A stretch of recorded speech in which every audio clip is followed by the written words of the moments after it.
আল্লাহর এক বান্দা ছিল নামাজে সেজদায়। তখন আল্লাহ রাব্বুল আলামিন তাকে ডাক দিয়ে বলে, বান্দা তুই যতই নামাজ পড়, যতই সেজদা কর, তোর জায়গা জাহান্নাম। এই কথা শুনে বান্দাটি বলল, আলহামদুলিল্লাহ।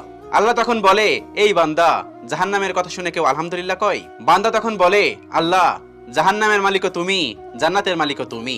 তুমি আল্লাহ খুশি হয়ে যদি আমাকে জাহান্নামও দাও, তাও আমার আপত্তি করার কোনো অধিকার নেই। আল্লাহ তখন বলেন, বান্দা, জাহান্নামে গেলে তুই পুড়ে যাবি, তোর খুব কষ্ট হবে।